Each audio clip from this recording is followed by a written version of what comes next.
Hello students, welcome to arts chemistry. So ಈ ಒಂದು ವಿಡಿಯೋದಲ್ಲಿ ಫಾರ್ಮ್ ಸೈನ್ಸ್ ಕೋರ್ಸಸ್ಗಳ ಬಗ್ಗೆ ಕಂಪ್ಲೀಟ್ ಇನ್ಫಾರ್ಮೇಷನ್, ಸೆಲೆಕ್ಷನ್ ಹೇಗಿರ್ತದೆ, ಎಕ್ಸಾಮ್ ಹೇಗಿರ್ತದೆ, ಅದಕ್ಕೆ ಕೋಚಿಂಗ್ ಬೇಕು ಅಂತಂದರೆ ಏನು ಮಾಡಬೇಕು ಅನ್ನೋದನ್ನು ಡೀಟೇಲ್ ಆಗಿ ಹೇಳ್ತೀನಿ. ಸೊ ಇದಕ್ಕಿಂತ ಮುಂಚೆ ಹಿಂದಿನ ವಿಡಿಯೋದಲ್ಲಿ ಇವತ್ತು ಮಾಡಿದಂಥ ವಿಡಿಯೋದಲ್ಲೂ ಕೂಡ ಹೇಳಿದ್ದೀನಿ.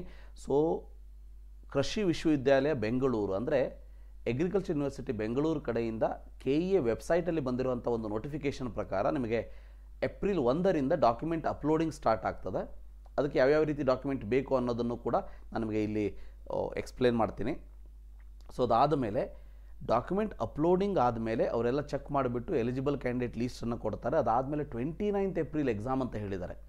ಅದನ್ನು ನಾನು ಅಪೋಸ್ ಕೂಡ ಮಾಡಿದ್ದೀನಿ. 29th is not a correct time. ಯಾಕಂದರೆ ಓನ್ಲಿ CET ಕಾನ್ಸಂಟ್ರೇಟ್ ಮಾಡೋರಿಗೆ ಪ್ರಾಬ್ಲಮ್ ಇಲ್ಲ.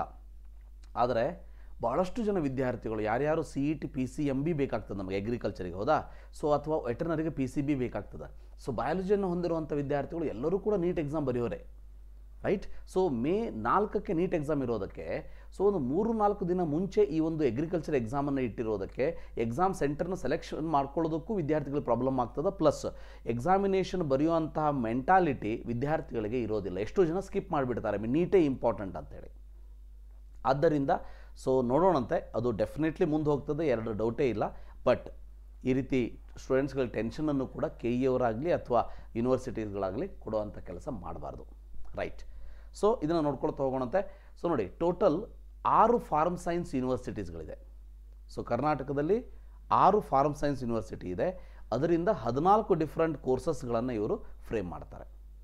ಸೊ 14 ಡಿಫ್ರೆಂಟ್ ಕೋರ್ಸಸ್ ಅಂದರೆ ಯಾವುದು ನೋಡಿ? BSc ವೆಟರ್ನರಿ ಇರ್ಬೋದು, right? So and animal husbandry ಅಂತ ಕರಿತೀವಿ. BSc horticulture, sericulture, agri marketing, BTech in agriculture engineering, so food technology, biotechnology, BSc agriculture, forestry, fisheries, community science, BTech in DTech, so food and technology, so then the food and nutrition, then horticulture engineering. ಈ ರೀತಿಯಾಗಿ 14 ಕೋರ್ಸಸ್ಗಳನ್ನು offer ಮಾಡ್ತಾರೆ. So ಈ ಒಂದು 14 ಕೋರ್ಸಸ್ಗಳನ್ನು ತಗೋಬೇಕು ಅಂದರೆ 4 ವೇಸ್ಗಳಿದೆ. ಒಂದು KCET Kota ಇರ್ತದೆ, ಎರಡನೇದು CUET ಐಕಾರ್ ಎಕ್ಸಾಮ್ ಅಂತ ಹೇಳ್ತೀವಿ, ಅದನ್ನ ಈಗ ಮಾಡೋದಿಲ್ಲ, CUET ಎಕ್ಸಾಮ್ ಮಾಡ್ತಾರೆ. ಸೊ ಪ್ಲಸ್ 15% ಏನಿದೆ ಅದು ನೀಟ್ ಎಕ್ಸಾಮ್ ಥ್ರೂನೂ ಆಗೋದು, ವೆಟರ್ನರಿಗೆ ಮಾತ್ರ. ಸೊ VCI ಕೌನ್ಸಿಲಿಂಗ್ ಅಂತ ಹೇಳ್ತೀವಿ ನಾವು, veterinary council of India. So NRI through ಆಗ್ತದೆ, ಮ್ಯಾನೇಜ್ಮೆಂಟ್ ಕೋಟಾ ಆಗ್ತದೆ. ಬಟ್ NRI ಇರಲಿ ಅಥವಾ ಮ್ಯಾನೇಜ್ಮೆಂಟ್ ಇರಲಿ, ಅದು ನೀವು ಡೈರೆಕ್ಟಾಗಿ ಹೋಗಿ ಭೇಟಿ ಆಗಬೇಕು ಹೊರತು, ಅಂದರೆ ಈ ಒಂದು CET ಎಕ್ಸಾಮ್ ಆದಮೇಲೆ ನಿಮಗೆ ಆ ನೋಟಿಫಿಕೇಷನನ್ನು ಆ ಒಂದು ಯೂನಿವರ್ಸಿಟಿ ಅಂಡರ್ ಬಿಡ್ತಾ ಹೋಗ್ತಾರೆ. ಸೊ ಅದಕ್ಕೆ ಇಲ್ಲಿ ನಿಮಗೆ ಎಕ್ಸಾಮಿನೇಷನ್ ಥ್ರೂ ಇರೋದಿಲ್ಲ. ಅದಾದಮೇಲೆ KCET ಥ್ರೂ ಹೇಗಿದೆ? ಸೊ ಮ್ಯಾಕ್ಸಿಮಮ್ 85% ಕೋಟಾ ಏನಿದೆ ಅದು KCET ಥ್ರೂನೇ ಹೋಗುವಂಥದ್ದು. ಒಂದು ನಾನ್ ಅಗ್ರಿಕಲ್ಚರ್ ಕೋಟಾ ಅಂತ ಹೇಳ್ತೀವಿ, ಇನ್ನೊಂದು ಅಗ್ರಿಕಲ್ಚರ್ ಕೋಟಾ. ಡಿಫ್ರೆನ್ಸ್ ಏನು ಅಂದರೆ, ನಾನ್ ಅಗ್ರಿಕಲ್ಚರ್ ಕೋಟಾಕ್ಕೆ ಆಲ್ ಆರ್ ಎಲಿಜಿಬಲ್. ಸೊ ಇದಕ್ಕೆ ಆಲ್ ಆರ್ ಎಲಿಜಿಬಲ್ ಗೊತ್ತಿರಲಿ, ಎಲ್ಲರೂ ಎಕ್ಸಾಮಿನೇಷನ್ ಬರೀಬೋದು. So second PUC PCMB subject ಇದ್ರೆ ಆಯ್ತು ಅಷ್ಟೇ. ಸೊ ನಿಮ್ಮದು CS ಸ್ಟ್ಯಾಟು ಇದ್ರೆ ಬರೋದಿಲ್ಲ, ಅದು ಬಿಟ್ಟರೆ, ಯಾಕಂದರೆ ರ್ಯಾಂಕಿಂಗಿಗೆ PCMB ತೊಗೋತಾರೆ ಅನ್ನೋದಕ್ಕೆ. ಅದಾದಮೇಲೆ should apply and pass KCET exam and PUC board exam, ಎರಡನ್ನೂ ಕೂಡ ನೀವು ಪಾಸ್ ಆಗಿರಬೇಕು. ಸೊ ಪಾಸ್ ಆಗೋದೇನು ದೊಡ್ಡ ಕೆಲಸ ಅಲ್ಲ ಈಗಿನ ಒಂದು ಪ್ರೆಸೆಂಟ್ ಬ್ಲೂ ಪ್ರಿಂಟ್ ಪ್ರಕಾರ, ಅಲ್ವಾ? So 50% reservation will be there for the agri quota. Agri ಕೋಟಾಗೆ ಎಲಿಜಿಬಿಲಿಟಿ ಏನು? ಮೇನ್ಲಿ ಮತ್ತೆ PCMB ಸಬ್ಜೆಕ್ಟೇ ಇರಬೇಕು, ಅಪ್ಲೈ ಫಾರ್ ಇವೆಲ್ಲ ಕರೆಕ್ಟೇ. ಆದರೆ ಇನ್ನೊಂದು ಇಂಪಾರ್ಟೆಂಟ್ ಅಗ್ರಿಕಲ್ಚರ್ ಕೋಟಾಗಿ ಇರುವಂಥದ್ದು ಏನಂತಂದರೆ, this is the condition. Main source of family income should be agriculture family, agriculture activity. Main income of the family should be agriculture. So ಒಂದು ಎಕ್ಸಾಂಪಲ್ ಕೊಡಿ ಸರ್ ಅಂತ ಕೇಳಿದರೆ, ನೋಡಿ, A ಅನ್ನೋ ಸ್ಟೂಡೆಂಟಿನ ಫಾದರ್ ಏನು ಮಾಡ್ತಾರೆ, ರೈಟ್? ಅವರ ಒಂದು ಬಿಸ್ನೆಸ್ ಆಗಿರ್ಬೋದು, ಓಕೆ, ಬಿಸ್ನೆಸ್ ಆಗಿರ್ಬೋದು, ಪ್ಲಸ್ ಅದರ್ ಮೂಲಗಳಿಂದ ಆಗಿರ್ಬೋದು, ಪ್ಲಸ್ ಎಗ್ರಿ ಸೇರಿಬಿಟ್ಟು, ಸೊ ಟೋಟಲ್ ಇನ್ಕಮ್ ಏನಿದೆ, total income, so total income, so may be ಒಂದು 10 lakh ಇದೆ ಅಂತ ಇಟ್ಕೊಳ್ಳಿ. ಮೇ ಬಿ ಒಂದು 10 lakh ಇದೆ ಟೋಟಲ್ ಇನ್ಕಮ್. ಸೊ ಈ 10 lakhಲ್ಲಿ ಈ ಎಗ್ರಿಯಿಂದ ಬರುವಂಥ ಇನ್ಕಮ್ ಮ್ಯಾಕ್ಸಿಮಮ್ ಇರಬೇಕು. ಅಂದರೆ you have to show that your agriculture is the main source of income. So maximum ಇರಬೇಕು. ಮ್ಯಾಕ್ಸಿಮಮ್ ಇರಬೇಕಂದ್ರೆ ಎಷ್ಟು? ಈಗ ಫಾರ್ ಎಕ್ಸಾಂಪಲ್ ನೋಡಿ, ಸೊ ಬೇಕಾದರೆ ಅದರ್ ಸೋರ್ಸ್ ಏನಿದೆಯಲ್ಲ, ಅದರ್ ಸೋರ್ಸ್ ನಿಮಗೆ 4.9 lakh ಇರಲಿ, ಇದು 5.1 lakh ಆದರೂ ಇರಬೇಕು. ಆವಾಗ ನಿಮಗೆ ಅಗ್ರಿ ಕೋಟಾ ಅಪ್ಲೈ ಆಗ್ತದೆ. ಇನ್ನೊಂದು ಕೇಸಲ್ಲಿ ನಿಮಗೆ ಬೇರೆ ಯಾವುದೇ ಬಿಸ್ನೆಸ್ಸೇ ಇರೋದಿಲ್ಲ, ಓನ್ಲಿ ಅಗ್ರಿಕಲ್ಚರ್ ಅಷ್ಟೇ ಮಾಡ್ತಾ ಇದ್ದೀರಿ. ಸೊ ಅಗ್ರಿಕಲ್ಚರ್ ಇನ್ಕಮೇ ಮೇನ್ ಇನ್ಕಮ್, ನಿಮಗಂತೂ ಅಪ್ಲೈ ಆಗೇ ಆಗ್ತದೆ. ಬಟ್ ಅದರ್ ಬಿಸ್ನೆಸ್ ಇರ್ಬೋದು ಅಥವಾ ಬೇರೆ ಜಾಬ್ಸ್ ಇರ್ಬೋದು, ಅವು ಏನೇ ಇದ್ದರೂ ಅಗ್ರಿಕಲ್ಚರು ಇದ್ದರೆ ಅಗ್ರಿಕಲ್ಚರ್ ಇನ್ಕಮ್ಮೇ ಜಾಸ್ತಿ ಇರಬೇಕು. ಸೊ ನೀವು ಟೀಚರ್ ಆಗಿರ್ಬೋದು, ಬೇರೆ ಬಿಸ್ನೆಸ್ ಮಾಡ್ತಿರ್ಬೋದು, ಅದರ್ ಕೋರ್ಸಸ್ಗಳಲ್ಲಿರ್ಬೋದು. ಸೊ ಅದು ಯಾವುದೇ ಇದ್ದರೂ ಕೂಡ ಟೋಟಲ್ ಇನ್ಕಮ್ ನೀವು ಎಷ್ಟು ತೋರಿಸ್ತೀರಿ ಅದರಲ್ಲಿ ಅಗ್ರಿಕಲ್ಚರ್ದೇ ಜಾಸ್ತಿ ಇರಬೇಕು. ಅದಾದಮೇಲೆ ಅಗ್ರಿಕಲ್ಚರ್ ಎಕ್ಸಾಮಿನೇಷನನ್ನು ಪಾಸ್ ಆಗಬೇಕು ಅಲ್ಲ, ಬರೀ ಪಾಸ್ ಆದ್ರೆ ಸಾಕಾಗೋದಿಲ್ಲ. ಸೊ 200 ಮಾರ್ಕ್ಸಿಗೆ ಮಿನಿಮಮ್ 190+ ಬಿದ್ದಿರಬೇಕು ನಿಮಗೆ. ಅಂದರೆ ಕಾಂಪಿಟೇಷನ್ ಭಾಳ ಇದೆ. ಸೊ 190+ ಬೀಳಬೇಕು. ಸೊ 190+ ಬೀಳಬೇಕಂದ್ರೆ ಮನೇಲಿ ಸುಮ್ಮನೆ ಕೂತ್ಕೊಂಡ್ರೆ ಆಗೋದಿಲ್ಲ. ಒಂದು ಕೋಚಿಂಗ್ ಅಂತ ನೀವು ತೊಗೊಂಡ್ರೆ ಡೆಫಿನೆಟ್ಲಿ ಒಂದು ಐಡಿಯಾ ಸಿಗ್ತದೆ, ಯಾವ ರೀತಿ ಎಕ್ಸಾಮಿನೇಷನ್ ಆಗ್ತದೆ, ಯಾವ ರೀತಿ ಆಗ್ತದೆ. ಮಿನಿಮಮ್ ಒಂದು ನಾಲೆಜ್ ನಿಮಗೆ ಆ ಒಂದು ಪ್ರಾಕ್ಟಿಕಲ್ ಟೆಸ್ಟಲ್ಲಿ ಸಿಗುವಂಥದ್ದು. ಯಾಕಂದರೆ ಪ್ರಾಕ್ಟಿಕಲ್ ಟೆಸ್ಟಲ್ಲಿ ಕೇಳುವಂಥದ್ದು ಅಗ್ರಿಕಲ್ಚರ್ ಫೀಲ್ಡಲ್ಲಿ ಯೂಸ್ ಮಾಡುವಂಥ ಇಕ್ವಿಪ್ಮೆಂಟ್ಸ್ಗಳ ಬಗ್ಗೆ ಆಗಿರ್ಬೋದು, ಈ ಸೀಡ್ಸ್ಗಳ ಬಗ್ಗೆ ಆಗಿರ್ಬೋದು. ನೀವು ನೀಟ್ ಕಲಿಯೋದಕ್ಕೆ, PUC ಮಾಡೋದಕ್ಕೆ ಬೇರೆ ಹಾಸ್ಟೆಲ್ದಲ್ಲಿ ಉಳ್ಕೊಂಡು ಹೋಗ್ತಾ ಇರ್ತೀರಿ. ಸೊ ಅಂಥ ಕೇಸಲ್ಲಿ ನಿಮಗೆ ಅಗ್ರಿಕಲ್ಚರ್ ಇಕ್ವಿಪ್ಮೆಂಟ್ಗಳ ಬಗ್ಗೆ ಅಥವಾ ಅಗ್ರಿಕಲ್ಚರ್ ಫೀಲ್ಡಲ್ಲಿ ಏನೇನೆಲ್ಲ ಬೇಕು ಬೇಡ ಅನ್ನೋದ್ರ ಬಗ್ಗೆ ಇನ್ಫಾರ್ಮೇಷನ್ ಇರೋದಿಲ್ಲ. ಆ ಒಂದು ಕಾರಣಕ್ಕಾಗಿ ಸೊ ಪ್ರಾಕ್ಟಿಕಲ್ ಟೆಸ್ಟಿಗೆ ಕೋಚಿಂಗ್ ತೊಗೊಳ್ಳೋದು ಬಹಳ ಇಂಪಾರ್ಟೆಂಟ್ ಆಗ್ತದೆ ಅನ್ನೋದು ಗೊತ್ತಿರಲಿ. ಸೊ ಆ ಕೋಚಿಂಗನ್ನು ಕೂಡ ನಾವು ಕೊಡ್ತೀವಿ, ಡೋಂಟ್ ವರಿ ಅಬೌಟ್ ದ್ಯಾಟ್, ಮುಂದೆ ನಾನು ಹೇಳ್ತೀನಿ. ದೆನ್ ಪ್ರಾಕ್ಟಿಕಲ್ ಟೆಸ್ಟ್ ಹೇಗಿರ್ತದೆ ಹಾಗಾದರೆ? ಪ್ರಾಕ್ಟಿಕಲ್ ಟೆಸ್ಟ್ ಹೇಗಿರ್ತದೆ ಅಂತಂದರೆ, so this is of 200 marks. ಗೊತ್ತಿರಲಿ, 200 ಮಾರ್ಕ್ಸ್, 50 ಕ್ವಶನ್ಸ್ ಇರ್ತದೆ. ಒಂದು ಕ್ವಶನಿಗೆ 4 ಮಾರ್ಕ್ಸ್ ಇರುವಂಥದ್ದು, right? So completely based on the practical mode student should identify agriculture related 50 live specimen. 50 live ಸ್ಪೆಸಿಮನ್ಗಳನ್ನು ಇಟ್ಟಿರ್ತಾರೆ. ಆ 50 ಲೈವ್ ಸ್ಪೆಸಿಮನ್ಗಳನ್ನು ಐಡೆಂಟಿಫೈ ಮಾಡ್ತಾ ಹೋಗಬೇಕು. ಈಚ್ ಸ್ಪೆಸಿಮನ್ ಏನಿದೆ ಅದಕ್ಕೆ ಒಂದು ಕಾಮನ್ ಕ್ವಶನ್ಸ್ ಇರ್ತದೆ. Identify the specimen and choose the correct one ಅಂತ. ಸೊ ಕಾಮನ್ ಕ್ವಶನ್ ಇರ್ತದೆ. ಓಕೆ, 4 ಆಪ್ಷನ್ಗಳನ್ನು ಕೂಡ ಕೊಟ್ಟಿರ್ತಾರೆ. ಆ ಆಪ್ಷನ್ಗಳು ನಿಮಗೆ ಕಾಮನ್ ಕನ್ನಡ ಮತ್ತು ಇಂಗ್ಲೀಷಲ್ಲೂ ಕೂಡ ಇರ್ತದೆ. ನೀವೇನು ಮಾಡಬೇಕು ಅಂದರೆ, ಸೊ ಒಂದೊಂದು ಕ್ವಶನಿಗೆ ಎಕ್ಸಾಮಿನರ್ ನಿಮಗೆ 25 to 30 ಸೆಕೆಂಡ್ಸ್ ಮಾತ್ರ ಕೊಟ್ಟಿರ್ತಾನೆ. ಆ 25 to 30 ಸೆಕೆಂಡಲ್ಲಿ ನೀವು ಅದನ್ನು ಐಡೆಂಟಿಫೈ ಮಾಡಿಬಿಟ್ಟು ಅದು ಯಾವುದು ಅನ್ನೋದನ್ನು ಹೇಳಬೇಕು. ಸೊ ಯಾವುದು ಇರ್ತದೆ generally? So agri related specimens ಇರ್ಬೋದು, like seeds, crop plants, equipment, manures ಅಂದರೆ ಗೊಬ್ಬರಗಳ ಬಗ್ಗೆ, ಫರ್ಟಿಲೈಸರ್ಸ್ಗಳ ಬಗ್ಗೆ, ಸೊ ಎನಿಮಲ್ ಬ್ರೀಡ್ ಪ್ಲ್ಯಾಂಟ್ಸ್ ಬಗ್ಗೆ ಫೋಟೋಸ್ ಕೊಟ್ಟಿರ್ತಾರೆ, ಕ್ರಾಪ್ಸ್ ಪೆಸ್ಟ್ ಬಗ್ಗೆ ಫೋಟೋಸ್ಗಳನ್ನ ಹಾಕಿರ್ತಾರೆ, ಡಿಸೀಸ್ಗಳ ಬಗ್ಗೆ ಕೇಳ್ಬೋದು. ಇವೆಲ್ಲ ಸಿಲೆಬಸ್ ನಿಮಗೆ ಇರುವಂಥದ್ದು ಪ್ರಾಕ್ಟಿಕಲ್ ಟೆಸ್ಟಲ್ಲಿ. Okay, so practical test syllabus ಆಗಲಿ ಅಥವಾ ಯಾವುದು ಪ್ಯಾಟರ್ನ್ ಈ ರೀತಿ ಇರುವಂಥದ್ದು. ಅದಾದಮೇಲೆ ಹಾಗಾದರೆ who can apply for practical test? So ಆ ಒಂದು 50% ರಿಸರ್ವೇಷನನ್ನು ಹೇಗೆ ಕ್ಲೇಮ್ ಮಾಡೋದು ನೋಡಿ. ಫಸ್ಟ್ ಒನ್ ನಾನು ಹೇಳಿದೆ, if the main source of income is the main source of the income from the student family is agriculture, then you are eligible for practical test. ಇದಕ್ಕೆ ಏನೆಲ್ಲ ಡಾಕ್ಯುಮೆಂಟ್ಸ್ಗಳನ್ನ ready ಮಾಡ್ಕೊಳ್ಬೇಕು ಅಂಥೇಳಿ ನಾನು ನಿಮಗೆ ಒಂದು ಬ್ರೀಫಾಗಿ ತೋರಿಸ್ತೀನಿ at the end of this video, right? So ಆ ಡಾಕ್ಯುಮೆಂಟ್ಗಳ ಬಗ್ಗೆ ನಿಮಗೆ ನಾನು ಇಲ್ಲಿ ತೋರಿಸ್ಬಿಡ್ತೀನಿ.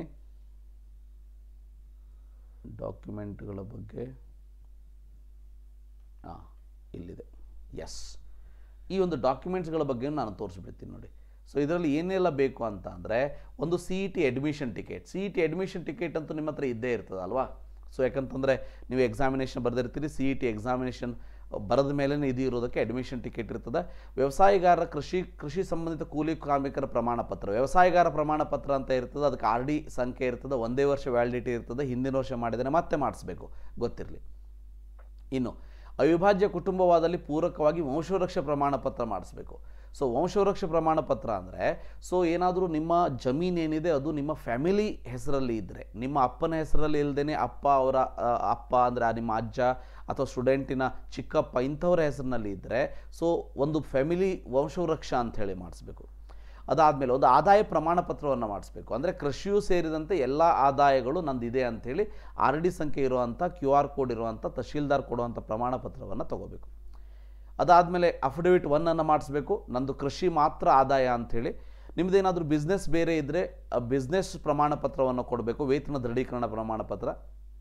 ಸೊ ಅದಾದಮೇಲೆ ಖಾಸಗಿ ವೃತ್ತಿ ಇತ್ತಂದರೆ, ನಿಮ್ಮದೇನಾದರೂ ಪ್ರೈವೇಟ್ ಸರ್ವಿಸ್ ಇತ್ತಂದರೆ, ಸೊ ಸ್ವಂತ ವ್ಯವಹಾರ ಇತ್ತಂದರೆ ಅದರದ್ದು ಪ್ರಮಾಣ ಪತ್ರ ಕೊಡಬೇಕು. ಅಫಿಡವಿಟ್ 2 ಮಾಡಿಸ್ಬೇಕು. ಅಂದರೆ ಇವೆಲ್ಲ ಕೃಷಿಯ ಜೊತೆ ನನ್ನ ಕೃಷಿಯೇ ನನ್ನ ಪ್ರಧಾನ ಮತ್ತು ಎಲ್ಲ ಆದಾಯಗಳಿಗಿಂತ ಕೃಷಿ ಆದಾಯನ ಜಾಸ್ತಿ ಇದೆ ಅಂಥೇಳಿ ಒಂದು ಅಫಿಡವಿಟನ್ನು ಮಾಡಿಸ್ಬೇಕು. ಸೊ ಇವೆಲ್ಲ ಅಫಿಡವಿಟ್ ನೋಡಿ ಏಪ್ರಿಲ್ 2024 ಮಾರ್ಚ್ 2025ವರೆಗೆ ಮಾತ್ರ ಇರ್ತದೆ. ಸೊ ಅದಕ್ಕೆ ಮಾರ್ಚ್ 2025 ಅಂದರೆ ಆ ಒಂದು ಏಪ್ರಿಲ್ 2024 ಮಾರ್ಚ್ 2025 ಒಳಗೆ ಮಾಡಿರೋದನ್ನು ಮಾತ್ರ ತೊಗೊಳ್ತಾರೆ. ನೀವೇನಾದರೂ ಕಾಸ್ಟ್ ಆ್ಯಂಡ್ ಇನ್ಕಮ್ ಸರ್ಟಿಫಿಕೇಟ್ 5 ವರ್ಷ ಇದೆ ಅಂಥೇಳಿ ಮೊದಲೇ ಮಾಡಿಸಿದರೆ ಅದನ್ನು ಮರುಮುದ್ರಣ ಮಾಡಿಸ್ಬೇಕು, ಅಂದರೆ ರೀಪ್ರಿಂಟ್ ಮಾಡಿಸ್ಕೊಳ್ಬೇಕು. ಈ ದಿನಾಂಕದೊಳಗಾಗಿ ರೀಪ್ರಿಂಟ್ ಮಾಡಿಸ್ಕೊಳ್ಬೇಕು ಅನ್ನೋದು ಗೊತ್ತಿರಲಿ. ಇನ್ನು ಅಫಿಡವಿಟ್ ಯಾವುದ್ರಲ್ಲಿ ತೊಗೋಬೇಕು ಅಂದರೆ 100 ರೂಪೀಸ್ ಬಾಂಡ್ ಪೇಪರಲ್ಲಿ ಅಫಿಡವಿಟನ್ನು ತೊಗೊಳ್ಬೇಕು. ಸೊ ಇದಿಷ್ಟು ನೀವು ತೊಗೊಳ್ಬೇಕಾಗಿರುವಂಥ ಡೀಟೇಲ್ಸ್ಗಳು. ಅದಾದಮೇಲೆ ಮತ್ತೆ ಹೋಗೋಣಂತೆ. No separate application will be there. Application separate ಇರೋದಿಲ್ಲ. ಈಗ ನೀವು ಹಾಕ್ತಿರೋವಂಥ ಅಪ್ಲಿಕೇಶನಲ್ಲೇ ನೀವು ಎಸ್ ಅಂತ ಕೊಡ್ತೀರಿ, ಹೌದಾ? ಎಸ್ ಅಂತ ಕೇಳಿದ ತಕ್ಷಣ ನಿಮಗೆ ಎಕ್ಸಾಮ್ ಸೆಂಟರನ್ನು ಕೇಳ್ತದೆ. ಆ ಎಕ್ಸಾಮ್ ಸೆಂಟರನ್ನು ನೀವು ಯಾವುದು ಅಂಥೇಳಿ ಕೊಟ್ಟರೆ ಆಯ್ತಷ್ಟೇ. ಅದಾದಮೇಲೆ ಸಪ್ರೇಟ್ ಆನ್ಲೈನ್ ಡಾಕ್ಯುಮೆಂಟ್ ವೆರಿಫಿಕೇಷನ್ ಇರ್ತದೆ. ನಿಮಗೆಲ್ಲ ಗೊತ್ತೇ ಇದೆ, ಆಲ್ರೆಡಿ ಹೇಳಿದ್ದೀನಿ ನಾನು. ಏಪ್ರಿಲ್ ಫಸ್ಟಿಂದ ನಿಮಗೆ ಡಾಕ್ಯುಮೆಂಟ್ ಅಪ್ಲೋಡಿಂಗ್ ಆಗಲಿ ಅಥವಾ ಅದನ್ನು ವೆರಿಫಿಕೇಷನ್ ಆಗಲಿ ಮಾಡುವಂಥದ್ದು. ಅದಾದಮೇಲೆ ಶುಡ್ ಪ್ರೊವೈಡ್ ಆಲ್ ವ್ಯಾಲಿಡ್ ಡಾಕ್ಯುಮೆಂಟ್ಸನ್ನು ಕೊಡಬೇಕು. ಇಲ್ಲ ಅಂದರೆ ರಿಜೆಕ್ಟ್ ಮಾಡಿಬಿಡ್ತಾರೆ. ವ್ಯಾಲಿಡ್ ಡಾಕ್ಯುಮೆಂಟ್ಸನ್ನು ಕೊಡಬೇಕು. ಯಾವ್ಯಾವ ಡಾಕ್ಯುಮೆಂಟ್ಸ್ ಕರೆಕ್ಟ್ ಇದೆ, ಕರೆಕ್ಟ್ ಇಲ್ಲ, ಇದನ್ನೆಲ್ಲ ಹೇಳಬೇಕು. ಅಂದರೆ ನಮ್ಮ ಜೊತೆ ನೀವು ಜಾಯಿನ್ ಆದ್ರಿ ಅಂದರೆ ನಮ್ಮ ಒಂದು ಎಗ್ರಿ ಪ್ರಾಕ್ಟಿಕಲ್ ಕೋಚಿಂಗಲ್ಲಿ ಜಾಯಿನ್ ಆದರೆ ಅಂದರೆ ವಿಜಯ್ ಕುಮಾರ್ ಅಂಥೇಳಿ ಇವರು BSc ಅಗ್ರಿಕಲ್ಚರ್ ಮಾಡಿಬಿಟ್ಟು MSc ಅಗ್ರಿಕಲ್ಚರ್ ಮಾಡಿಬಿಟ್ಟು ಸೊ ಅಗ್ರಿಕಲ್ಚರ್ ಕೋಚಿಂಗ್ ಅಂತಲೇ ಮಾಡ್ತಾ ಇರುವಂಥದ್ದು. ಸೊ ಒಂದು ಬೆಸ್ಟ್ ಕೋಚಿಂಗ್ ಇನ್ ಕರ್ನಾಟಕ ಅಂತ ಹೇಳೋದಕ್ಕೆ ಇಷ್ಟಪಡ್ತೀನಿ. ಸೊ ಇವರ ಕೋಚಿಂಗನ್ನು ನೀವು ಜಾಯಿನ್ ಆಗ್ಬೋದು. So please SMS or call to this number to meet or to talk with Vijay Kumar sir. So that ನಿಮಗೆ ಎಲ್ಲ ಡಾಕ್ಯುಮೆಂಟ್ಸ್ಗಳ ಬಗ್ಗೆ ಮಾಹಿತಿಯನ್ನು ಕೊಡ್ತಾರೆ. ಕಂಪ್ಲೀಟಾಗಿ ಪ್ರಾಕ್ಟಿಕಲ್ ಎಕ್ಸಾಮಿನೇಷನ್ ಸಂಬಂಧಪಟ್ಟ ಹಾಗೆ ಸೊ ಕೋಚಿಂಗನ್ನು ಕೂಡ ಕೊಡ್ತಾರೆ. ಅದಾದಮೇಲೆ ವೈ ಪ್ರಾಕ್ಟಿಕಲ್ ಎಕ್ಸಾಮ್ ಯಾಕೆ ಇಂಪಾರ್ಟೆಂಟು?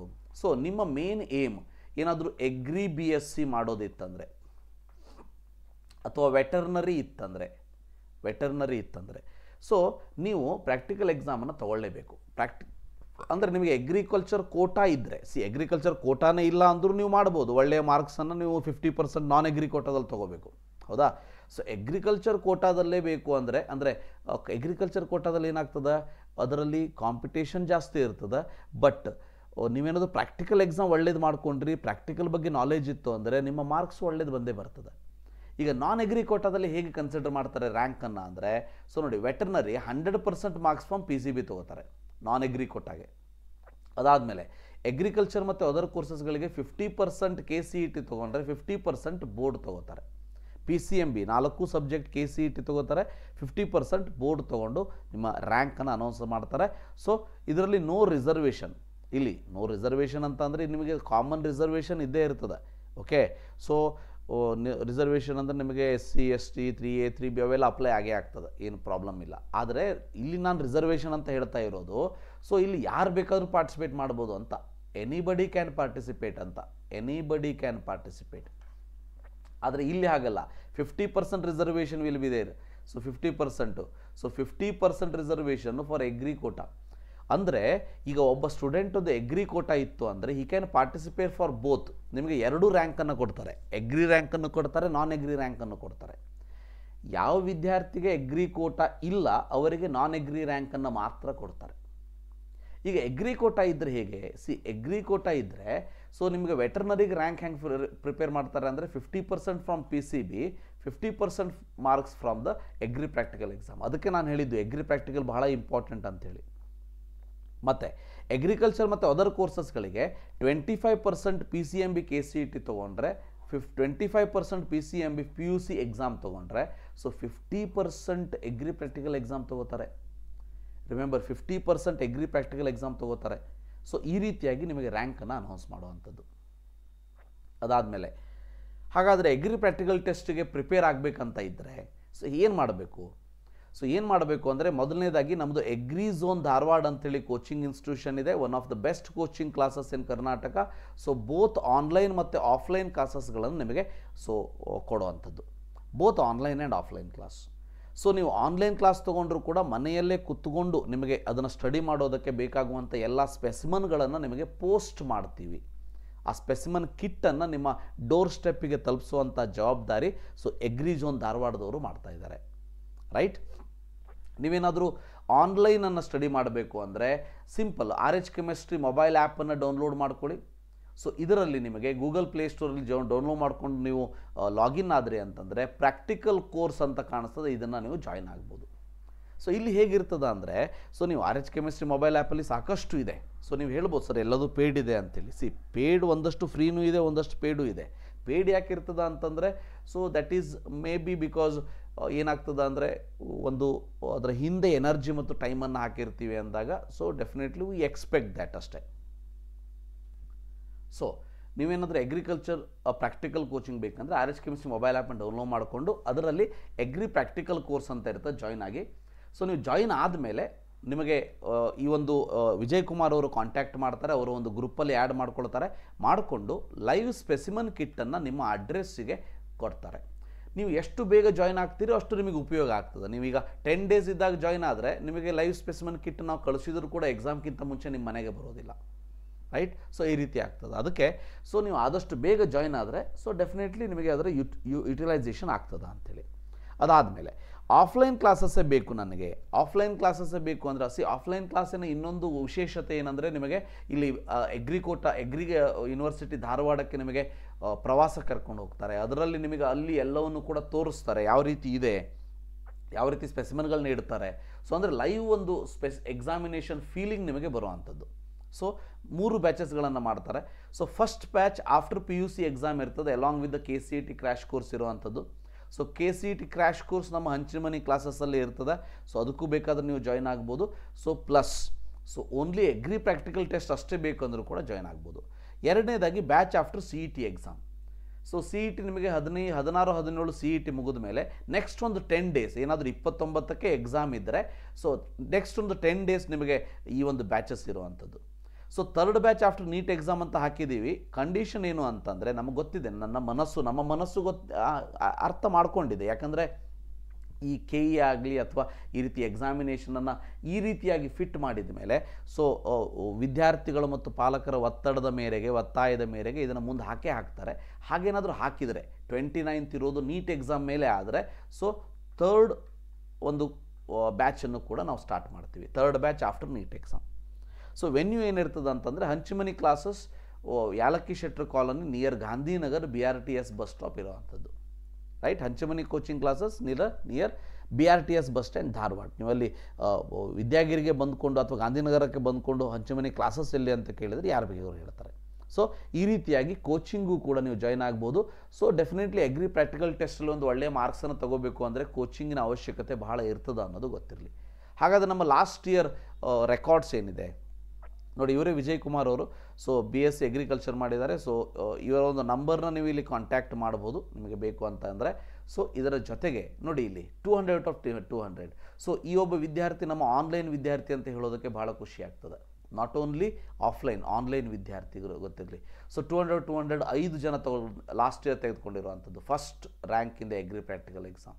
ಅದಾದಮೇಲೆ top scores of zone class of 2024 ನೋಡ್ತಾ ಹೋಗ್ಬೋದು ನೀವು. 196 ಎಷ್ಟು ಜನ ಇದ್ದಾರೆ, 192 ಎಷ್ಟು ಜನ ಇದ್ದಾರೆ, 190 ಎಷ್ಟು ಜನ ಇದ್ದಾರೆ ಅಂಥೇಳಿ. ಸೊ ಈ ರೀತಿಯಾಗಿ ಸೊ ಅರೌಂಡ್ 180 ತನಕ ಅಷ್ಟೇ ನಾವು ಇಲ್ಲಿ ಕೊಟ್ಟಿರುವಂಥದ್ದು. ಸೊ 180 ಮಾರ್ಕ್ಸ್ ತನಕ ಇಲ್ಲಿ ಸ್ಕೋರ್ ಮಾಡಿದ್ದಿದೆ, ರೈಟ್? ಸೊ ಅದಾದಮೇಲೆ ಇಲ್ಲಿ ಪ್ರತಿ ವರ್ಷ ಎಷ್ಟು ಜನ ಸೆಲೆಕ್ಷನ್ ಆಗಿದ್ದಾರೆ ಅನ್ನೋದನ್ನು ಕೂಡ ನಾನಿಲ್ಲಿ ಕೊಟ್ಟಿದ್ದೀನಿ. So you can see that. ಇಲ್ಲಿ ಈ ರೀತಿಯಾಗಿ ನಮ್ಮದು ಫೀಲ್ಡ್ ವಿಸಿಟ್ ಇರುವಂಥದ್ದು ಯೂನಿವರ್ಸಿಟಿ ಧಾರವಾಡ ಇರ್ಬೋದು, ಡೈರಿ ಇರ್ಬೋದು, ಹಾರ್ಟಿಕಲ್ಚರ್ ಫೀಲ್ಡ್ ಇರ್ಬೋದು, ಮಾಡೆಲ್ ಎಕ್ಸಾಮನ್ನು ಕಂಡಕ್ಟ್ ಮಾಡ್ತೀವಿ, ಲೈವ್ ಸ್ಪೆಸಿಮನ್ ಹಾಲ್ ಇರ್ತದೆ, ಇಕ್ವಿಪ್ಮೆಂಟ್ ಎಕ್ಸಿಬಿಷನ್ ವಿಸಿಟ್ ಇರ್ತದೆ. ಸೊ ಈ ರೀತಿಯಾಗಿ ನೀವು ಆಫ್ಲೈನ್ ಕೋರ್ಸಿಗೆ ಜಾಯ್ನ್ ಆದರೆ ಅಂದರೆ ಅದರ ಅಡ್ವಾಂಟೇಜೇ ಬೇರೆ ಇರ್ತದೆ, ಆನ್ಲೈನ್ ಕೋರ್ಸಸ್ಸಲ್ಲಿ ಅದರ ಅಡ್ವಾಂಟೇಜೇ ಬೇರೆ ಇರ್ತದೆ ಅನ್ನೋದು ಗೊತ್ತಿರಲಿ. ಸೊ ಈ ರೀತಿಯಾಗಿ ನೀವು ಯುಟಿಲೈಸೇಷನ್ ತೊಗೊಳ್ಬೋದು. ಸೊ ಕಂಪ್ಲೀಟ್ ಇನ್ಫಾರ್ಮೇಷನ್ ನಿಮಗೆ ಅರ್ಥ ಆಯಿತು ಅಂತ ಅನ್ಕೋತೀನಿ ಪ್ರಾಕ್ಟಿಕಲ್ ಎಕ್ಸಾಮಿನೇಷನ್ಗೆ ಸಂಬಂಧಪಟ್ಟಾಗೆ. ಸೊ ನಿಮಗೇನಾದರೂ ಕೋಚಿಂಗ್ನ ಅವಶ್ಯಕತೆ ಇದೆ ಅಂತಂದರೆ ಸೊ ವಿಜಯ್ ಕುಮಾರ್ ಸರ್ ಅವರನ್ನ ಭೇಟಿಯಾಗಿ ಡಾಕ್ಯುಮೆಂಟ್ಸ್ಗಳ ಇನ್ಫಾರ್ಮೇಷನ್ ಬೇಕು ಅಂತಂದರೆ ವಿಜಯ್ ಕುಮಾರ್ ಸರ್ಗೆ ನೀವು ಕಾಲ್ ಮಾಡಿ ಮಾತಾಡ್ಬೋದು. ಸೊ ಇದಿಷ್ಟು ಇವತ್ತಿನ video. Thank you for watching. Have a nice day.